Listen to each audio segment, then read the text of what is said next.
It's a 5-alarm fire, according to Border Patrol agents, with sources telling Fox News Monday set a new record for daily migrant crossings, all as the total encounters in December, usually a quieter time at the border, expected to set another new monthly record. The New York Post says the record numbers prove President Biden has waved the white flag and his administration is ignoring the laws and just letting everybody in.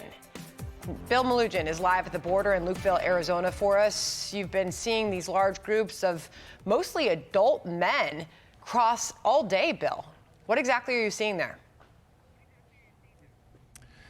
Well, Sandra, you can see over my shoulder we have another group of adult men who have crossed illegally here, and these border numbers are just spiraling out of control. In the month of December, we are currently averaging 10,000 migrant encounters every single day. This is the situation here in Lukeville. A lot of these adults coming in from all around the planet. Actually had a couple of guys from Afghanistan out here a little bit earlier. They are considered special interest aliens. They will be subject to additional vetting, but we'll show you how all these guys got here. Take a look at this footage we shot just a couple of hours ago. They were part of a group of 500 that crossed illegally early this morning through an open breach in the border wall cut by smugglers.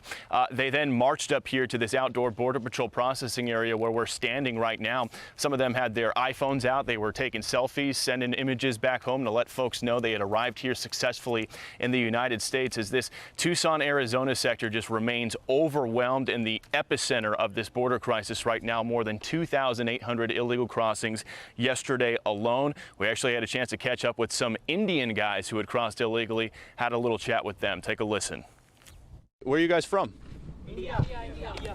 India. Everybody here from India? Yeah, India. Where do you guys want to go in the United States? What city? California. California?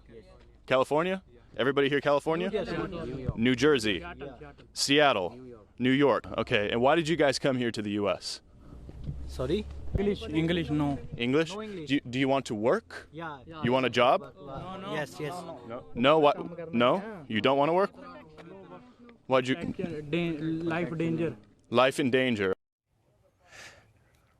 And then take a look at this. We talk about how backlogged the asylum system is. This is a notice for a Colombian woman who crossed illegally and was released into the U.S. for her to check in with ICE in New York City. And look at the date, 2031, 8 years from now. I talked to her immigration attorney. He says he was left absolutely stunned, and he's been doing this job for almost 30 years. Take a listen.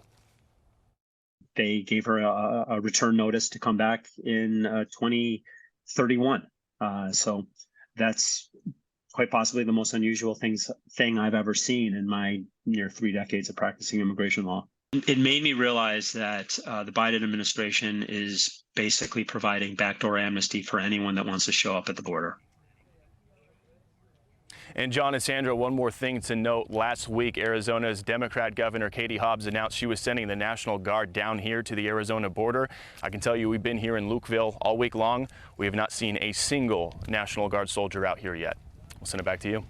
Hey, Bill, it's John. Let me come back to the conversation that you had with the illegal immigrants who came from India, where you were asking them, are you here to work? And they're like, yeah. And then the one fellow pipes up and says, oh, no. Life danger. I mean, we all know that in order to qualify for a claim for asylum in this country, you have to demonstrate what's called credible fear. Did that sound like it was coached to you?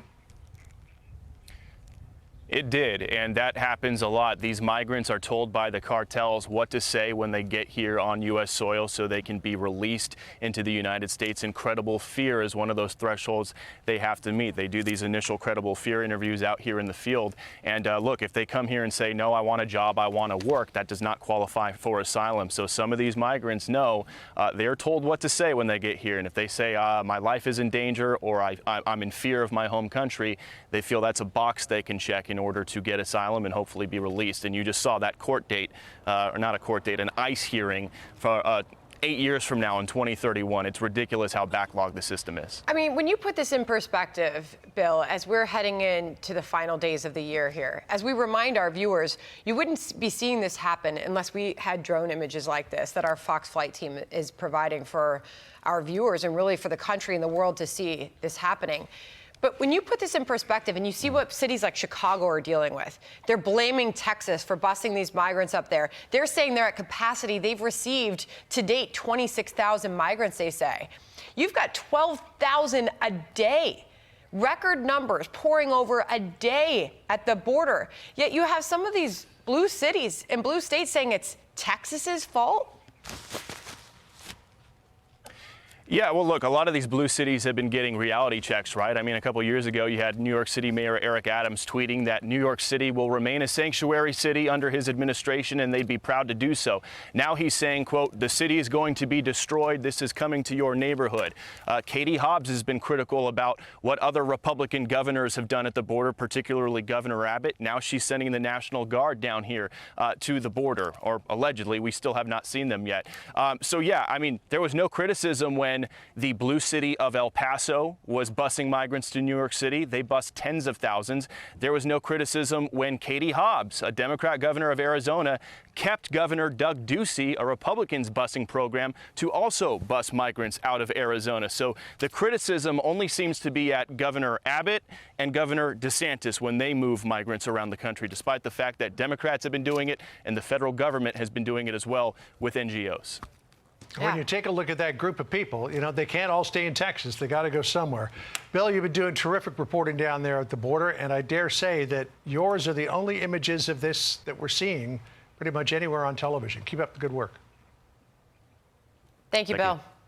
I'm Steve Ducey. I'm Brian Kilmeade. And I'm Ainsley Earhart. And click here to subscribe to the Fox News YouTube page to catch our hottest interviews and most compelling analysis.